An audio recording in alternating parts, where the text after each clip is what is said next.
Welcome to the Stone Down Sports Podcast. Here are your hosts, Matt, Kyle, and Ramey. All right, let me finish building this here same game parlay. Oh, shit. I'm not shit. I'm not going to gamble tonight.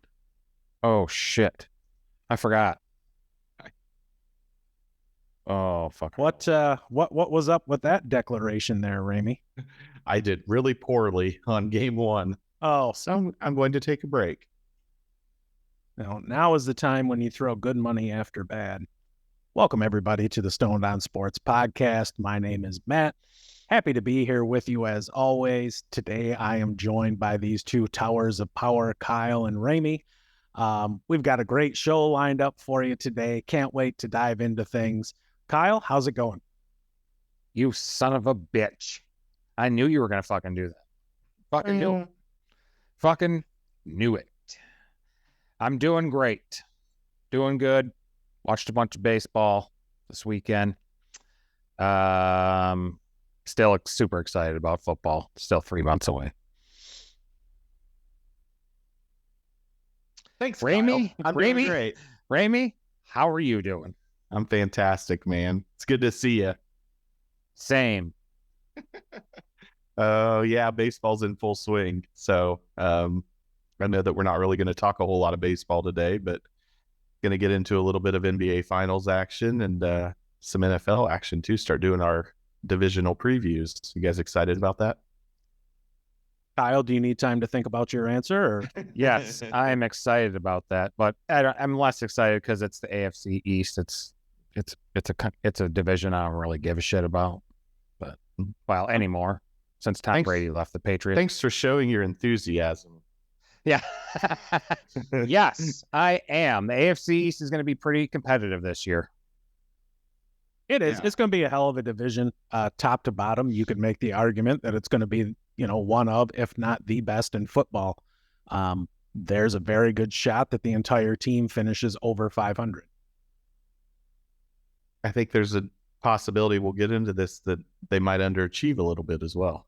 Yeah, I mean, I can dig that personally. There is a team and player that I wouldn't mind seeing underachieve as a proud member of the FTP task force. So, but again, we'll get into that in a little bit. Kyle, do you have additional thoughts? I think it's the Bills I think it's the Bills or Dolphins in that division. I'm going to pick the Jets and Patriots to finish, third and fourth. That's my guess.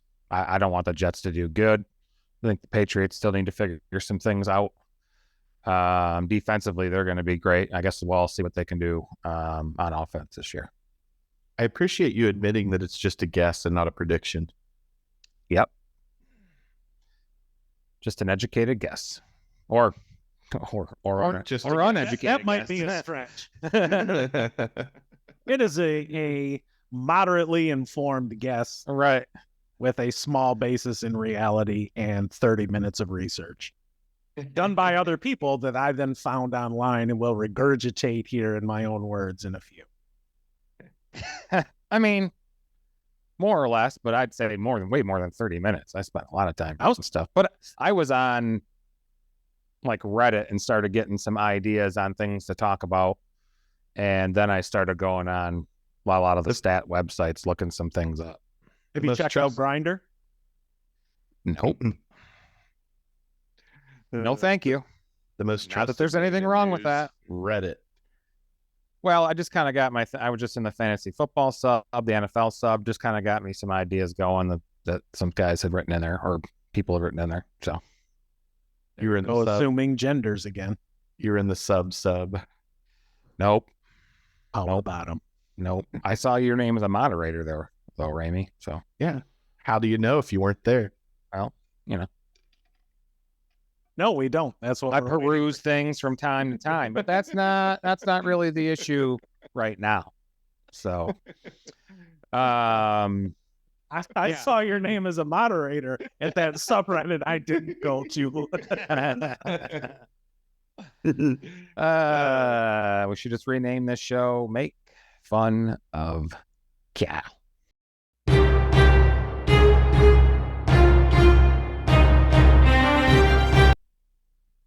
Bills. So let's just start with the Bills. So like key additions, key losses, things that they did well this offseason, things that you didn't like that they or didn't take care of this offseason. How do you feel about that, Matt? For me, for Buffalo, one of the big things is going to be Von Miller. Is he going to be ready to start the season? How effective is he going to be coming off that ACL injury? And I think, too, they made a mistake by not addressing the wide receiver position. And on the surface, that might sound kind of strange. But when you look at Gabe Davis, he's too inconsistent to be there, too. He just is. He's a boomer bust, one-trick pony. Yeah, he'll get 110 yards, but it's on 3 grabs. And he doesn't have the greatest of hands either. I completely agree with that. But they still have an opportunity to address that with the potentially signing DeAndre Hopkins, right? They do. Some of the things that I read are actually New England is in the driver's seat to land him, and he was actually there for a visit a couple days ago. Usually you hear if a team really wants a player and they come for a visit, you don't let them leave the building without a contract. I don't know if he's still there or what. We'll see. But we can talk about that a little bit more later. Going back to Buffalo, though, another question for them is going to be, can James Cook keep up his efficiency? He was number 1 in the NFL last year in rush yards over expected. He was near the top of the league in missed tackles per attempt. That's fantastic.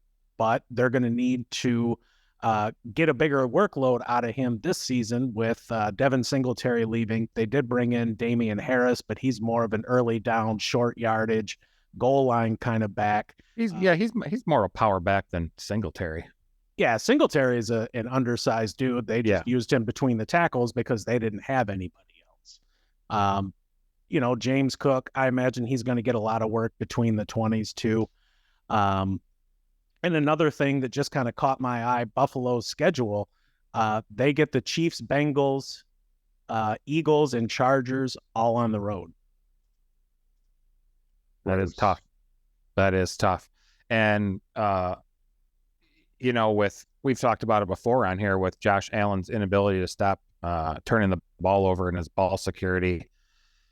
That's got to change in those games like that because he can lose them for him. I mean, that was it the divisional round last year against Miami. He had a couple picks, and then the second half came, and he got a forced fumbled sack for a touchdown. And I mean, they barely won 34-31. Then he got trounced by a better team and the Bengals. But they got to hang on to the ball. They were most of the NFL with 12 fumbles on rushing downs. So I think they had 20. They had 20 total, and their differential was even. So the defense did their part with they were second in takeaways with 27, and the Bills just coughed up the ball so damn much on offense that it's hard to win. It's hard to be. It's nice to have a plus differential in takeaways.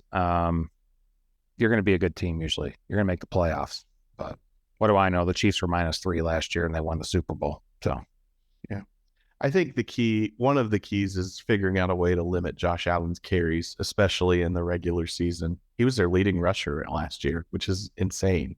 I think that they have to figure out whether it's the short passing game or utilizing those running backs a little bit more in the passing and the running game. They got to figure out a way, and I think that will help the turnovers as well, as if the ball's out of Josh Allen's hands. Yeah, they got to take some pressure off him. Yeah, it makes sense in the playoffs when everything's on the line, but from a ball security standpoint and just an injury standpoint, because he's been very lucky that he hasn't been injured more than he has already. And if he continues to run like that, I think he's going to end up getting hurt. So they got to figure out a way to distribute the ball a little bit better. Yeah, I mean, and they drafted that Dalton Kincaid. That's going to help. He's not much of a blocker at all, but so that should hopefully help. Their big loss was Tremaine Edmonds at linebacker, and they haven't really done anything directly to replace him. Yeah, I think they're hoping Von Miller comes back healthy week 1. And I read something earlier today that he's on track for that.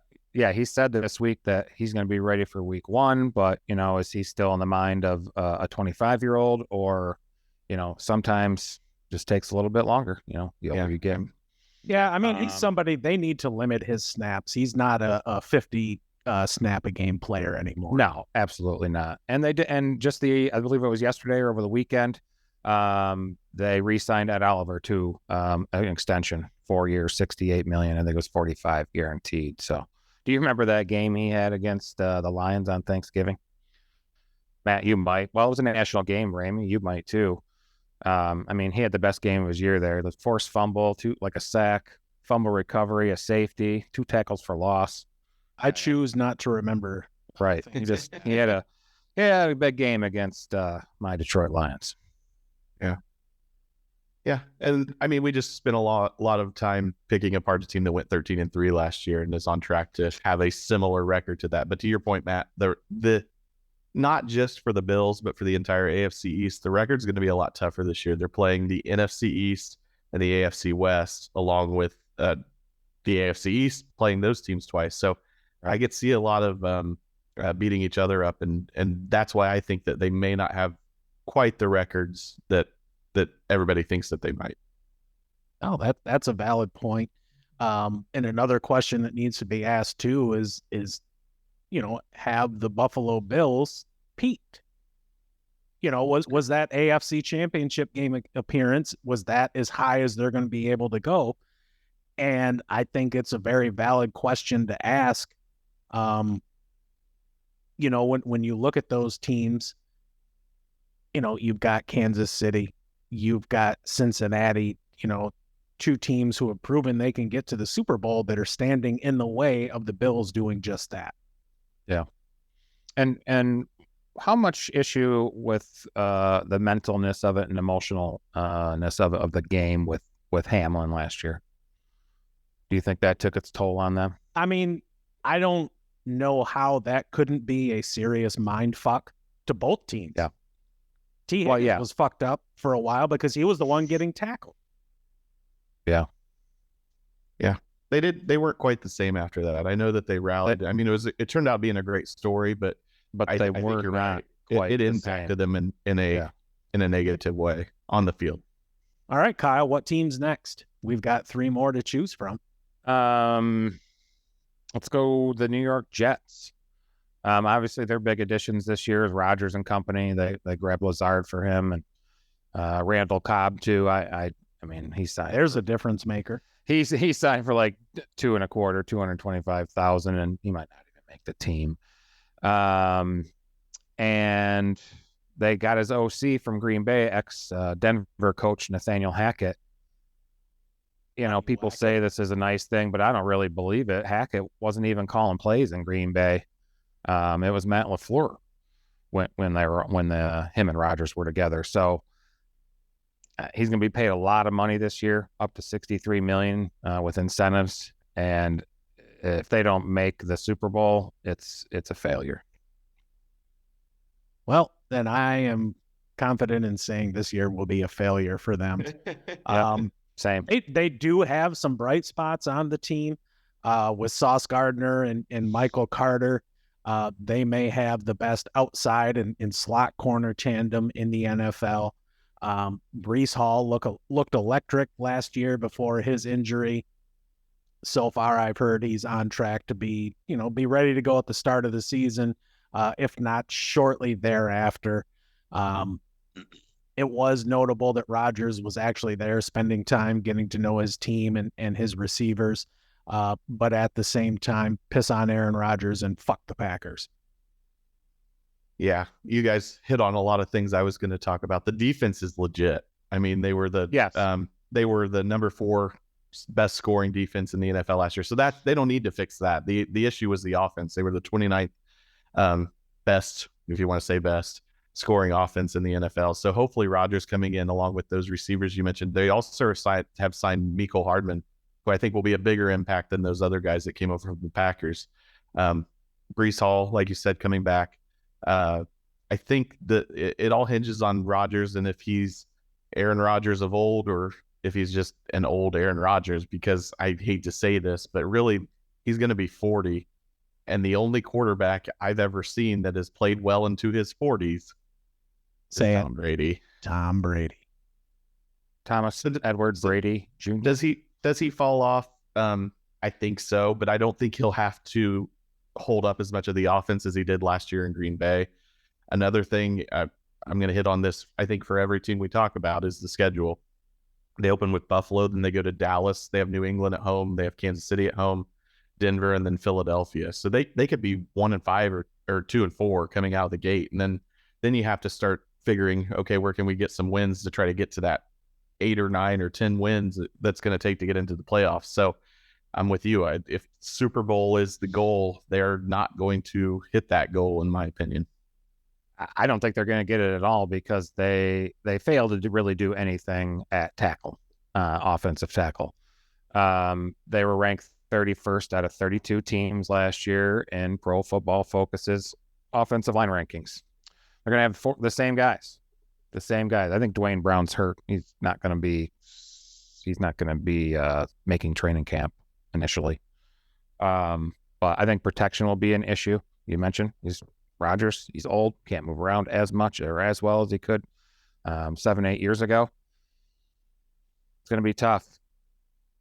And he's already, nursing a calf injury? I mean, that may be just so that he can get a little bit of rest this early in the offseason. But sure, he's notorious for having those nagging injuries that either take him out a game or two or limit what he can do when he is in there. So It'll be interesting to see whether it's his calf or something else if he's able to stay healthy behind that offensive line. All right. Who's next? Up next, we have the Miami Dolphins. Made the playoffs last year. They didn't have their quarterback. Skylar Thompson, gave it a valiant effort, but, he sucks. They weren't going to get it done.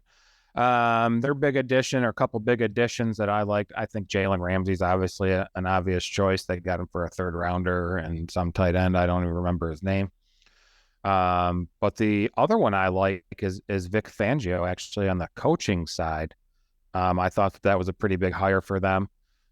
His schemes are replicated across the league.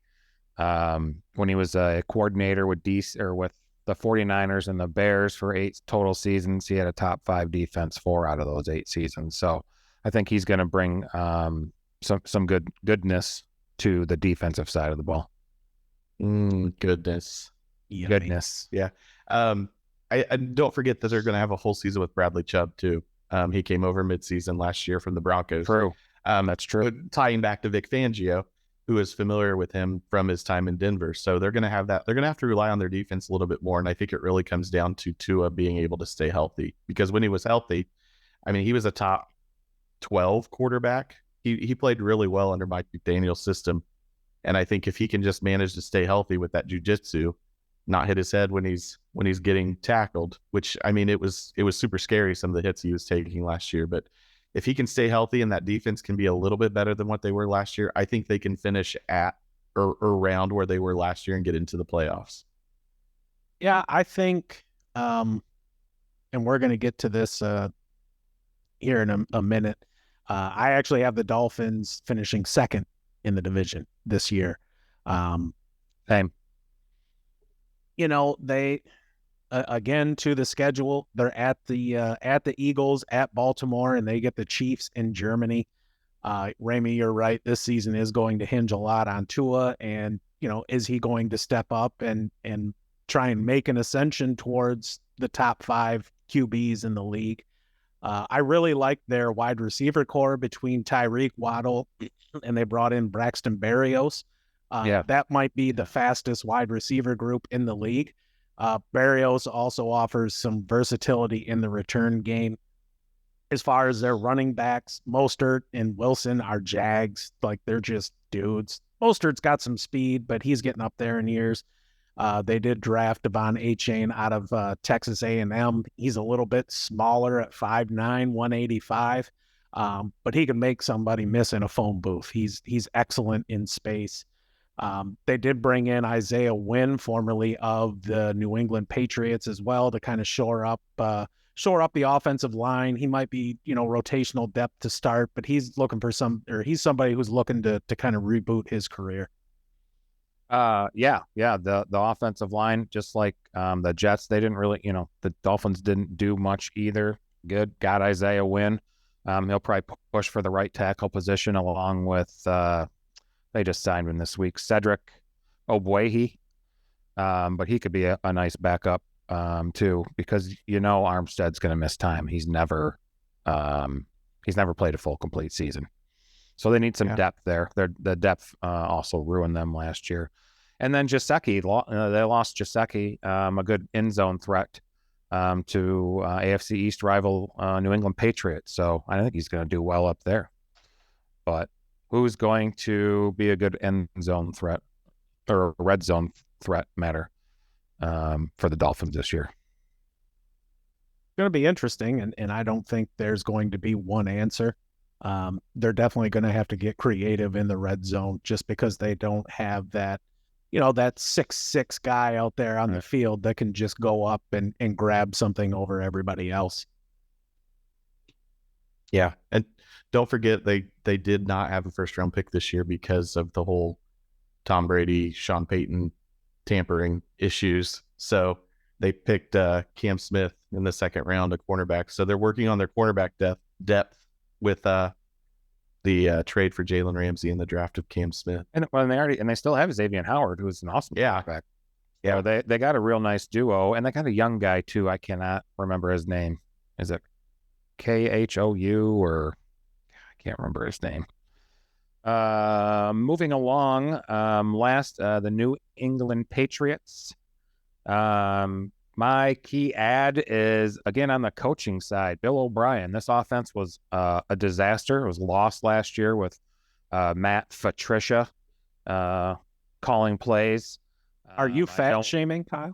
Yeah, well, I don't like him. Obviously, he was the Lions head coach there for a while, and he was hated in the locker room, and I don't care for the guy anymore, So he has a degree in engineering or rocket, something like that. So, I mean, I realize he's some kind of a smart guy, but it's really fitting. Bringing Bill O'Brien back is key. Mac Jones lost his confidence. Yeah, there was a couple times where there was some bickering on the sidelines and stuff between Matt Patricia and Mac Jones. So I'm glad there's some stability there. And anytime an assistant goes to Tuscaloosa, they always seem to come out a better coach. So, yeah. I was just going to say, I think it's fitting that Matt Patricia was an engineering major, because he really just ran that offense right off the rails last year. Yeah. I don't really understand. And I didn't do a whole lot of research on the Patriots, because fuck the Patriots. I know that you guys are much more into them than I am. So I just wrote down a couple of things. One of the things is, I wonder, it'll be interesting to see how Mac Jones rebounds with an actual offensive coordinator. Secondly, what are you guys laughing at? Kyle, there was something. There was a fly or mosquito, some flailing his arm, some type of flying bug, and it was like in my face, and I was just like, "What the hell?" I was so focused on that train metaphor that I completely missed it. Yeah, sorry, I didn't mean to flail about. Hey, it's not the first time I've seen you flail about. This time physically, not verbally. So that's nice to see. I spaz out in lots of ways. So I'm curious. I want to throw a couple more points out there, and then I'm going to shut up, because I know you guys, especially Matt, is much more into the Patriots than I.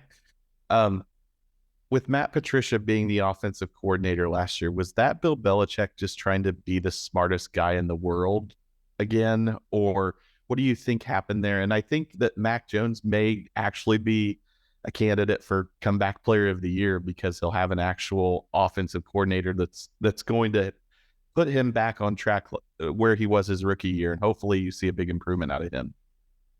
So here's the thing. I don't know why Bill brought him back. I would guess there was, a level of familiarity there. Patricia Trust. Yeah, Patricia had run the Patriots offense.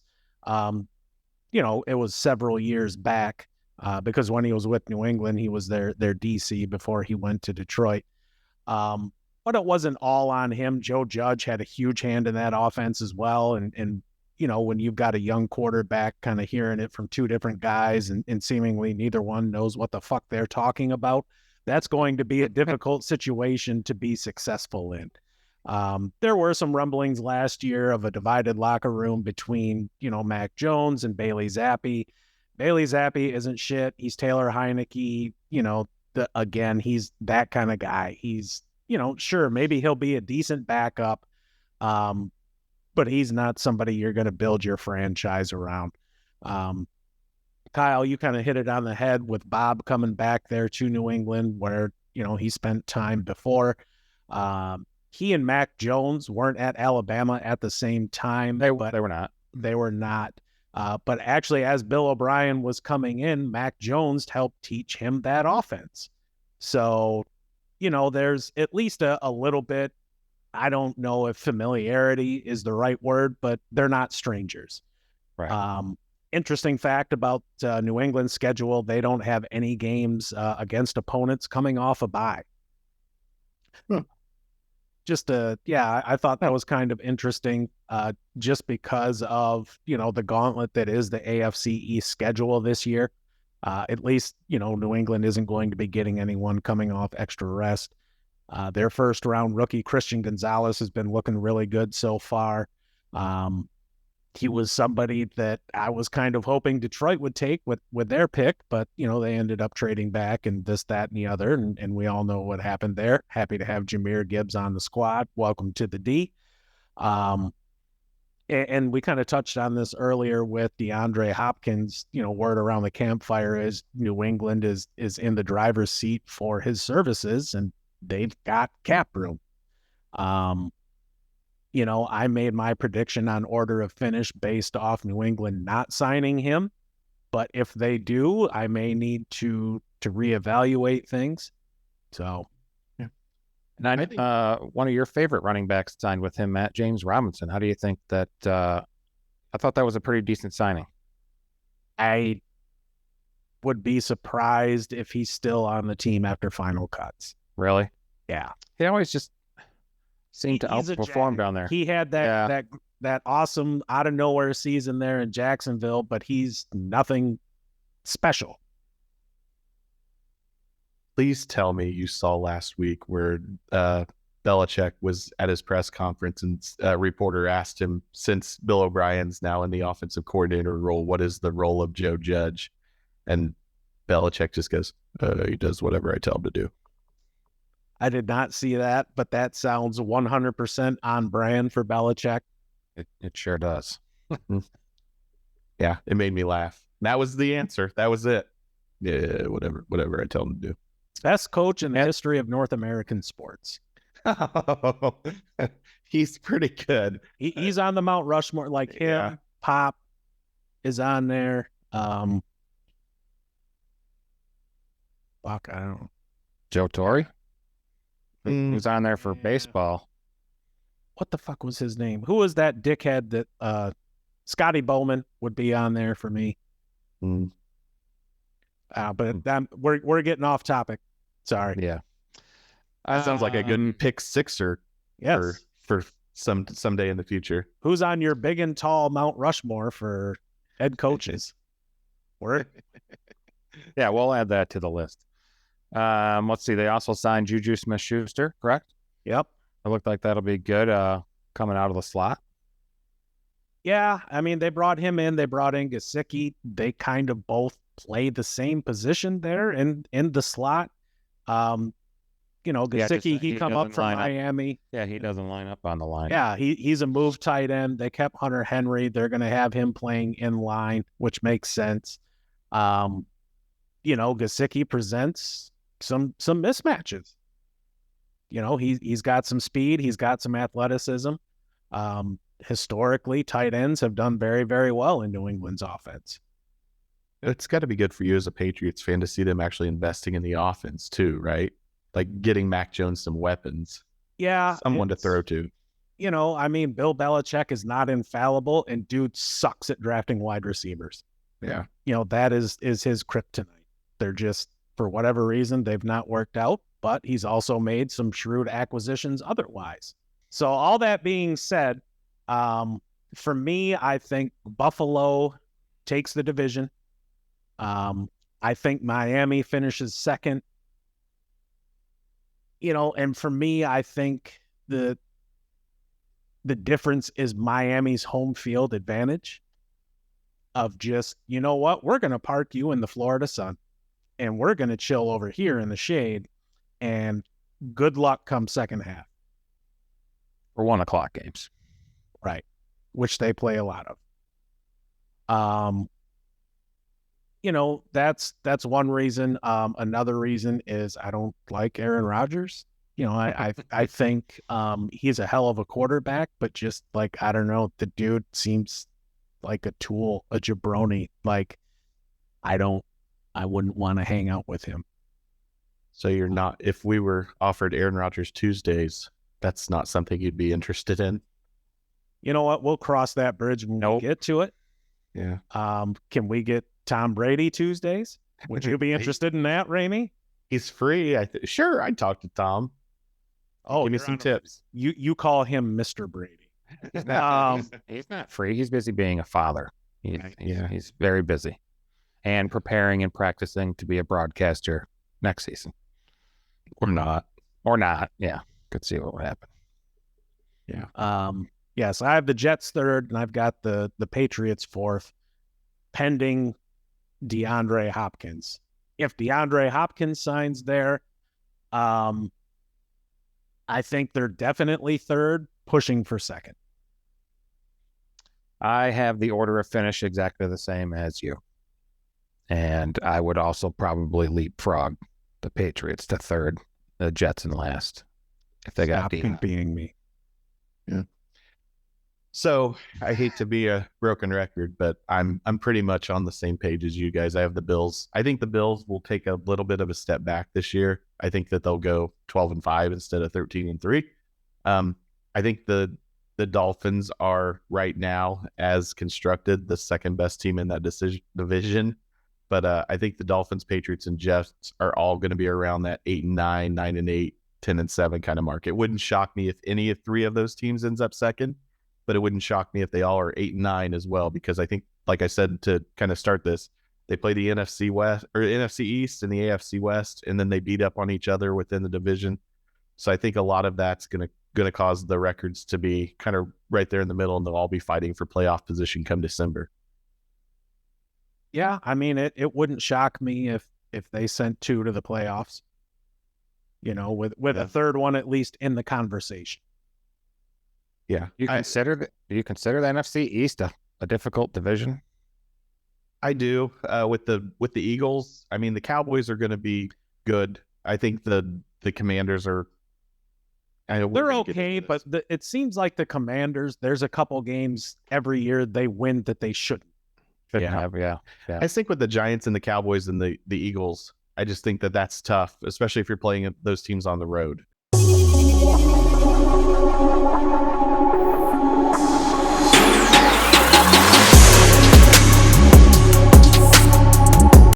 It's time to talk about the NBA Finals. Game 2. Miami Heat tied it up. We can talk about Game 1 also. Yeah, right. Home court advantage is now gone. What's going to happen in Miami? Now Miami has it. Well, Matt, it definitely looked like they were getting, because I think it was Ramey that talked about it on our one-hitter about Game 2. Matt for laughing. He can't stop laughing. Uh-oh. Somebody's got the giggles. Somebody's got the gigs. It's kicking in, folks. We are your eyes Stoned just on like Sports so podcast. Well, yeah, now Miami has home field advantage. Is that what it was? It was that. No, man. Home court advantage was lost. Yes. But Ramey mentioned yesterday about he had Jokic only had 4 assists, and it definitely looked like that's what they were doing. Was they were okay with him scoring 40 points, but they weren't going to let him pass the ball. They weren't going to let him pass the ball and get the offense going through. I think, and Ramey, I just want to make this quick point. Yeah. To me, it is so strange for us to sit here and talk about a center only having 4 assists. Yeah. If we were talking about Jamal Murray, it would make perfect sense. But we're talking about a center, and not just a 6'8" dude who plays the 5. We're talking a legit Eastern European monster. at the 5, and we're disappointed that he only had 4 assists. Well, not only disappointed, but that the Heat's game plan was to limit his passing. I mean, they didn't double him in game 2 like they did in game 1. They focused on those shooters that they let just go wild in game 1. And as a result, I mean, the passes were still there. The Nuggets just weren't hitting those 3-point shots like they were. I mean, they only lost by 3 too. I know they had that run at the end of the game, but you think about it, they still only lost by 3. So I don't think that there's that many adjustments that need to be made. And I'm sure Jokic will make adjustments and play better. So you're absolutely right. It's so weird for him to say he needs to play better in game 3, but it's more, I think it's more on the Nuggets hitting some more open shots like they did in game 1 rather than Jokic changing his game too much. Yeah, that's true. And we knew coming in that Jamal Murray and Jokic were going to do their thing. It was everybody else that needs to step up. Game 1, it happened. Game 2, not so much. Yeah. Miami didn't hit shots in game 1, and they had a ton of open threes, and they missed them. And game 2, they hit them. Yeah. I think that's a good point. You got to give Miami credit too. They hit a lot of shots they missed in game 1. So, I mean, I said when we did our preview, I think it's going to go 6 games, and I still think that. I think they'll split again in Miami, and then I think Denver. I don't know. I feel like it's a broken record because we talked about this during the Eastern Conference Finals. Like, no way is Miami going to beat Boston, and then what do? They beat Boston. So I'm sitting here saying I don't think the Nuggets are going to have a problem getting rid of Miami in 6 games, but hell, Spoelstra's a good coach, and that team just knows how to play. And Jimmy Butler didn't even have a great game last night. So, yeah. They were in the fourth quarter. I mean, through the whole game, but especially the fourth quarter, the defense even kicked in, and they looked just more mentally tough than Denver at that time. I think Denver kind of lacked some composure. Yeah. You guys are dicks. Just like to mention, you guys are a bunch of pricks. Thank you. Yeah. I had something. I'm trying to look at the camera. Yeah. No, my mind went blank. Nice. All right. You're absolutely right there, Kyle. I mean, especially in that fourth quarter, I think they'd only missed 1 shot until, God, there were like 5 or 6 minutes left in the fourth quarter. Miami, that team being, but yeah, Miami Denver was 6 for 7 on 2s, 5 for 9 on 3s, and 9 for 10 at the line. On those 11 field goals, there were 9 assists. They got to the line too. That's the thing. That's a huge. So that's their game. They should be, if they're going to win, they're going to have to be the more physical team, and they were in game 2. Yeah, and my main reason for bringing up Jokic's 4 assists as well was that Denver's at 9 straight losses when he has 4 or less assists. Denver in 5. I've never wavered. Gentlemen's sweep. That's it. You know, you've never wavered. No, not at all. On the one hitter last night, you were just like what I've always said. Miami was going to win. No, I'm confused. No, well, it sounds like you are. I stand by my original statement. Denver in 5. I think it's Denver in 6. I think they'll split in Miami, and then they'll go back to Denver for game 5. Denver will win, and then they'll win in Miami for game 6.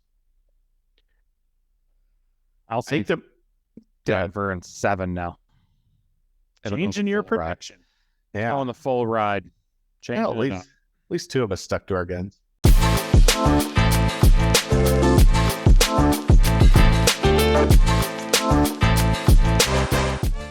On this week's episode, our pick sixer is our top 6 favorite foods or dishes. You could choose, anything, desserts, whatever. Couple of mine are McDonald's French fries, fresh, hot ones. I love them. A little bit of salt, not too much. And any kind of chicken wing. I'll eat them. I love chicken wings. Matt, what's a couple of yours? Well, why don't you just say all 6 of yours? Oh, okay. And third one on my list is bacon. That's basically enough said. Bacon is the duct tape of food, and it is one of my favorite foods. As you can see from my beautiful physique here, I like bacon. Macaroni and cheese, love it too. I prefer homemade. Cheesier the better. Tacos, any kind of taco. Fish tacos, Korean barbecue tacos, regular ground beef tacos. Doesn't Pink matter. taco. This is oh yeah, sure. Yeah, I mean, yeah, I Family like show. pink taco. Like pink taco. It's always good. And another favorite of mine is like a Middle Eastern, the deboned chicken, like a char grilled chicken, with the garlic toom and some pita bread. Delicious. Matt, what's your pick sixer? All right, for me at number 6, the wife makes some bomb ass chicken tortilla soup. It's great. I love it. Number 5, I actually just had tonight, corn on the cob, some butter, just a little bit of salt, not a whole lot. Just mash the shit out of it. Number 4 for me is a nice, cold, crisp dill pickle. There used to be a company in Michigan called Bessinger's that made them. They were the shit, but they went out of business. Number 3 for me, ribeye steak, cooked medium over a charcoal grill. Little salt, little fresh cracked black pepper, kosher salt. I don't know why it makes a difference, but I picked that perfect ribeye with the perfect marbling. Exactly. Number 2 is something that just came back on the market last September, barbecue Fritos. I used to love those as a kid. Now I really have to watch myself or I'll smash a bag in like a day and a half. Number 1 for me, mashed potatoes. Just for me, that's like the ultimate comfort food. Real G's, use a dill pickle and then scoop some up and then eat it that way. And real old school MFs like myself will mix in some corn if you got it into the mashed potatoes and then scoop it up, eat it with the pickle. It's the greatest shit that's ever passed my lips. Ramey? I mean, isn't that something you do too? Like at Thanksgiving when you got 9 different foods on your thing, and then the corn and the potatoes are together, and you take a scoop of it together accidentally, and you go, "Wow!" Yep, it's so good. It is. Ramey, what do you like when you have a rumbly in your tumbly? Oh, I'm not anything fancy here. My number 6 is biscuits and gravy. Can't go wrong with B's and G's. Delicious. Whether for breakfast or for lunch or for dinner or in the middle of the night, eat them any time of day. Pro tip, if you have a toaster oven, you take your leftover biscuits, split it, and then throw it in the toaster oven. So that way the top will crisp up and it provides just a little bit of resistance to the gravy. And it gives you just a hint of crunch. It's amazing. And if you wrap it around a pickle and just shove it down your gullet, it's delicious. Yeah.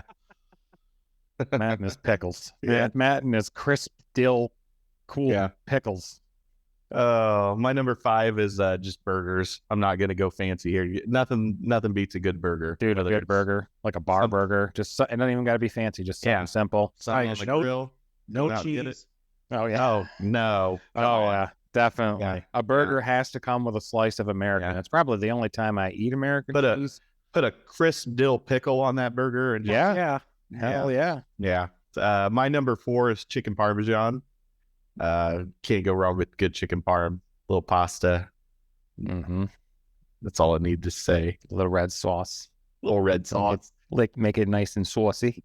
Yes, indeed. My number 3, fried chicken. My mom makes a killer fried chicken, so that's one of my top ones. And then number 2, also home cooked beef stew. I'm a big fan of that. So a lot of gravy based foods in my top 6 might contribute to my poor health.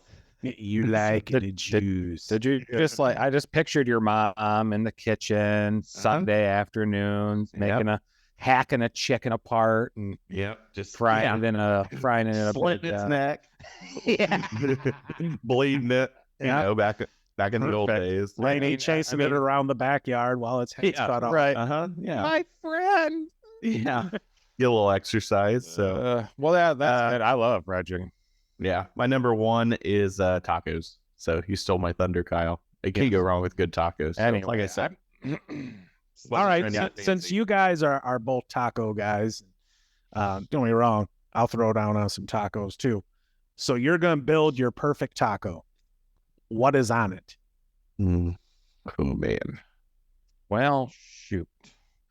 I would actually prefer. Can I pick? I'd like a tostada shell, the flat shell. That's not And a I like. taco. Well, I mean, it is and it isn't. Whatever. I mean, the same thing. But I would prefer. That's a tostada. So I'd probably do refried beans, whatever protein I'm using, if it's beef or chicken or whatever. Lettuce, cheese, pico, fresh cilantro, little sour cream, squeeze a lime. That's my favorite taco. That's my perfect taco. Ramey, how about you? Apparently tostadas are tacos. Yeah. So feel free to open it up. So my favorite taco, you start with a big bowl of spaghetti, and we just. So, no, I nothing beats a good shredded chicken taco with a little bit of cheese, a little bit of sour cream and salsa. I don't try to get too fancy. Maybe a little lettuce so that I can trick myself into thinking that I'm eating healthy. All right. That's our top 6 foods, favorite foods and dishes. Fuck off.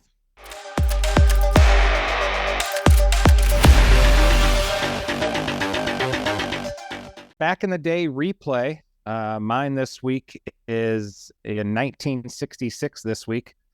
The AFL and NFL merger occurred. It initially created a league of 24 teams that spurned the AFC, the NFC, and the Super Bowl as we know it today.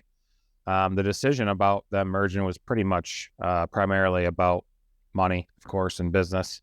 The AFL owners had a lot more money than their NFL counterparts, so they were able to, deal with initial losses and offer college prospects a lot more money. So that was the big driving force on them merging together. But 1966 this week. That's Ramey? football. Yeah, what did I say? I didn't say football. Football. Did I not say something? I asked a question. You guys would full stare at me. Why did you ask? Is that football? That was a great back in the day replay, Kyle. Yeah. Thank you. Spurn the NFL, NFC and NFC, AFC, WFC. How many bombing runs is that, though? We're up to 28 now. I prefer that you make fun of me. And Ramey, what's your back in the day replay? I've got 2 for you guys. Whoa, holy shit, extra credit. Yeah, Right. absolutely. On this day, this week in 1980, Gordie Howe, Mr. Hockey, announced his retirement from hockey. So one of the greatest of all time. And then on this day or this week in 1984, this was amazing to me, and I don't know why I didn't know this, but for the first time in 32 years, Arnold Palmer failed to make the cut at the U.S. Open. So he made 32 straight cuts at the U.S. Open before failing on this week in 1984. Matt, what's your back in the day replay? Did Kyle spoil it for us all? No, he sure didn't. June 8th, 1965, the Kansas City Athletics select Arizona State outfielder Rick Monday, number 1 overall in the inaugural MLB draft. Yes. What was Rick Monday famous for? He was a dude that stomped out that somebody was burning a flag in the outfield, and he's at Wrigley Field. Wasn't it at Wrigley Field, or were they playing the Cubs at Dodger Stadium? I don't know. It's not important. That I'm not sure of. All right, everybody, that's going to do it for this week. We appreciate you watching and listening, however you decide to consume this podcast. Please don't forget to like and subscribe. Check us out on the internet, stonedonsportspodcast.com. We're on all the social medias. Hit us up. Kyle, take us home. Son of a bitch. Kyle, what's the latest this platform Tuesday and what the fuck? I can't go if you're just gonna fucking interrupt me. So you're gonna pass things to me and interrupt me. That's my fault. Fuck am I supposed to do here? I was gonna say, tell everybody we're on Apple Podcasts now. No, I think we said that yesterday. Don't you already got that?